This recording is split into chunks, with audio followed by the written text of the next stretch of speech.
Deep State-ის საწინააღმდეგო კანონები. ასე შეაფასა პრემიერ-მინისტრმა იგორი კობახიძე. Deep State-ის საწინააღმდეგო კანონები. ასე შეაფასა პრემიერ-მინისტრმა იგორი კობახიძემ მე-11 მოწვევის პარლამენტში საგაზაფხულო სესიის მეოთხე სამუშაო კვირას დარეგისტრირებული კანონპროექტები. საკანონმდებლო ცვლილებების ინიციატორი ქართული ოცნების გარდა ხალხის ძალაც არის. ის დეპუტატები, რომლებიც პარლამენტში ქართული ოცნების კვოტით შევიდნენ, ახლა კი ამბობენ, რომ ოპოზიციაში არიან.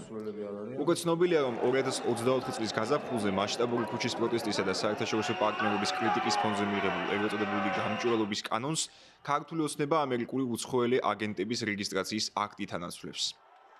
24 თებერვლის ბიუროს ხდომაზე ითქვა, რომ ახალი კანონი ამერიკის შეერთებულ შტატებში მოქმედი ფარას სიტყვა-სიტყვით ითარგმანია, სადაც უცვლელადაა გადმოტანილი მათ შორის სახელმწიფო უწყებების სახელწოდებები და სამართლებრივი ტერმინოლოგია. ქართული ოცნების წარმომადგენლების განმარტებით იურიდიულ კომიტეტს დაევალება არსებული უზუსტობები ქართულ კანონმდებლობას შეუსაბამოს. კანონის შინაარსისა და მკაცრი რეგულაციების შესახებ არსებული პრეტენზიების შემთხვევაში კი პარლამენტის თავმჯდომარე შალვა პაპუაშვილი დაინტერესებულ მხარეებს კანონის ავტორ სახელმწიფოსთან, ამერიკის შეერთებულ შტატებთან ამისამართებს. ის ყალბი ცრუ ნარატივი, რომელიც ზოგიერთი შიგნიდან თუ გარედან ავრცელებდა ხოლმე ქართულ კანონებთან დაკავშირებით, რომ რას ცდება, რას არ ემთხვევა, რას არ ემთხვევა, რას შეესაბამება, რას არა, ამითი დასრულებულია. აგერ არის კანონპროექტი, რომელიც არის სიტყვა-სიტყვით ითარგმანი, ყველა სიტყვა, ყველა ტერმინი, ყველა მძიმე, ყველა წერტილი არის იდენტური ამერიკის შეერთებულ შტატებში მოქმედი კანონისა და საზოგადოება და დაინტერესებულები თავად იხილავენ ეგრეთ წოდებული track change-ით შეუძლიათ შემდეგ დააკვირდნენ რა შეიცვლება ამ კანონში.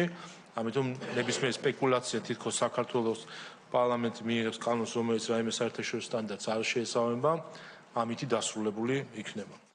სამოქალაქო სექტორის წარმომადგენელთა ნაწილი მიიჩნევს, რომ ქართული ოცნება უცხოელი აგენტების რეგისტრაციის აქტს საკუთარი პოლიტიკური მიზნებისთვის გამოიყენებს და არა სახელმწიფო წესრიგის უზრუნველყოფისთვის, როგორც ამას თავად მმართველი ძალის წარმომადგენლები განმარტავენ.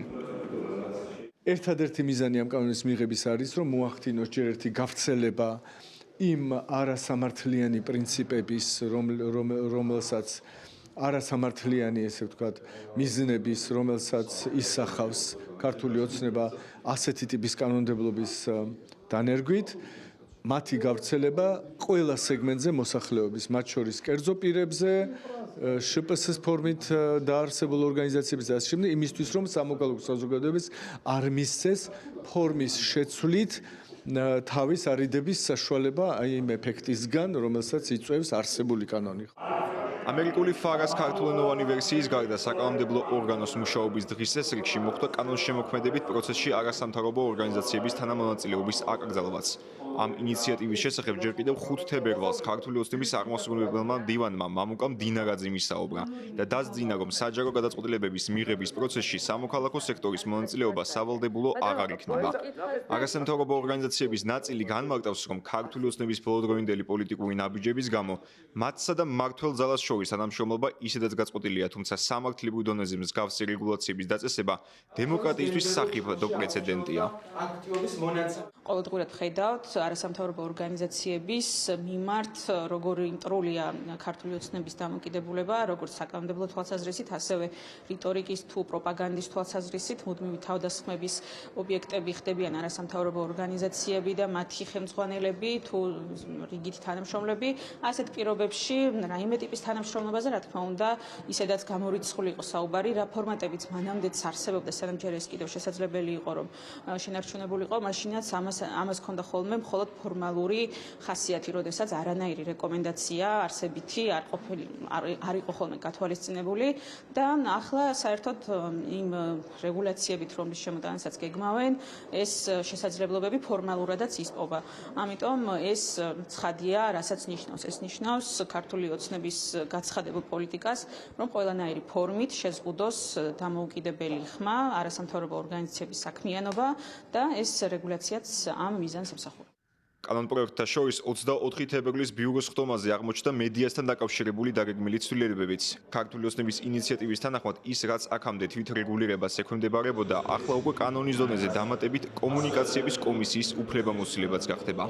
მიზეზი, როგორც მმართველ გუნდში განმარტავენ, სწორედ თვითრეგულირების მექანიზმში არსებული ხარბეზებია, რაც ოცნების წარმომადგენლების შეფასებით საბოლოოდ მედიის სტანდარტებზე აისახებოდა. ინიციატივის ავტორების თანახმად იზღუდება მედია საშუალებების უცხოური დაფინანსებაც. მმართველ პარტიაში საუბრობენ კანონის მიზნებზეც, დაიცვან მოქალაქეები დეზინფორმაციისგან და იმ გავლენებისგან, რაც მათი მტკიცებით უცხოეთიდან დაფინანსებას მოჰყვება. როგორც ახლა არის მოქმედ რედაქციაში, რომ ადამიანებს აქვს პასუხისუფლება, რომ ზუსტად იგივე დრო უნდა გამოიყოთ იმ ადამიანებს, რომლების მიმართაც გავრცელდა არასწორი ფაქტის შესახებ, გადაცემაში კონკრეტული სიუჟეტი უნდა გასწორდეს, რა თქმა უნდა ჰქონდეს პასუხისუფლება, ზუსტად იგივე იქნება, ხოლო თუ ეს ყველაფერი არ გაკეთა, რა თქმა უნდა იქნება პირველ რიგში გაფრთხილება, შემდეგ ჯარიმა. შემოგვაქვს მექანიზმი, რომელიც პირდაპირ მნიშვნელობით გრძალავს უცხოურ დაფინანსებებს, ისევე როგორც მაგალითად პოლიტიკური პარტიებისთვის უცხოური დაფინანსებები აკრძალულია და რატომ არის აკრძალული? იმიტომ რომ თანხას აუცილებლად მოყვება გავლენა. სწორედ იგივე მექანიზმი არის, რომ როდესაც გამომდინარე იქიდან, რომ მედიას აქვს შესაძლებლობა, რომ საზოგადოებრივ აზრის ფორმირებაზე გავლენა იქონიოს, მნიშვნელოვანია, რომ ამ აზრის ფორმირების გავლენა არ იყოს აქედან უცხოური. მედიასთან დაკავშირებული ცვლილებები უკვე არსებულ მაუწყებლობის შესახებ კანონში შედის. მედია ექსპერტები მიიჩნევენ, რომ ქართული ოცნების ინიციატივების მიღმა რეალურად სხვა მიზანი იკვეთება, შეიზღუდოს თავისუფალი სიტყვა, განსხვავებული აზრი და დაიხუროს კრიტიკული მედია საშუალებები. მიუხედავად იმისა, რომ ქართული ოცნება კანონს ბრიტანულის ანალოგს უწოდებს, ექსპერტთა ნაწილის შეფასებით კომუნიკაციების კომისია მმართველი ძალის გავლენების ქვეშაა მოქცეული, რაც საშუალებას მისცემს მას საკუთარი ბერკეტი მედია საშუალებებზე პოლიტიკურ ზეწოლად აქციოს. ცვლილებების დამტკიცების შემდეგ მოსალოდნელ საფრთხეებზე ევრონიუს ჯორჯიას ეთერში პოლიტიკისა და მედიის ექსპერტმა ლაშა ტუღუშმა ისაუბრა. მათ მარტივად უნდა გადაჭრან პრობლემები, პრობლემებში მე გულისხმობ იმას კი არ გულისხმობ, რომ ობიექტური გახდეს მედია. მარტივად გადაჭრა პრობლემების გულისხმობს იმას, რომ დაიქვემდება, რომ მედია აკონტროლონ, მედია აწესრიგონ, არეგულირონ, როგორც ხშირად თვითონ იმეორებენ ამ სიტყვას.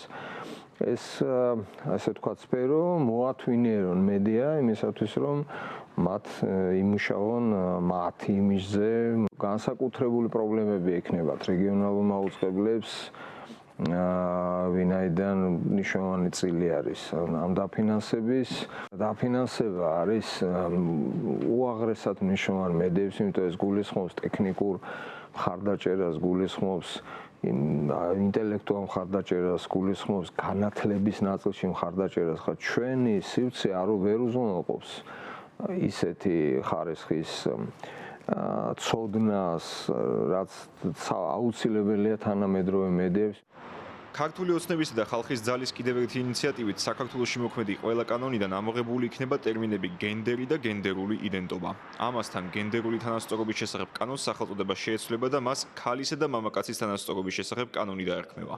უფლებადამცველებიც და ექსპერტებიც აცხადებენ, რომ პარლამენტს ვერაფერი შეუშლის ხელს არსებული კანონპროექტები კანონებად აქციოს, რადგან ქართულ ოცნებას ამისთვის საკმარისი რაოდენობის დეპუტატი ყავს და არ ყავს მოწინააღმდეგე, რომელიც საკანონმდებლო ცვლილებებს ხელს შეუშლის.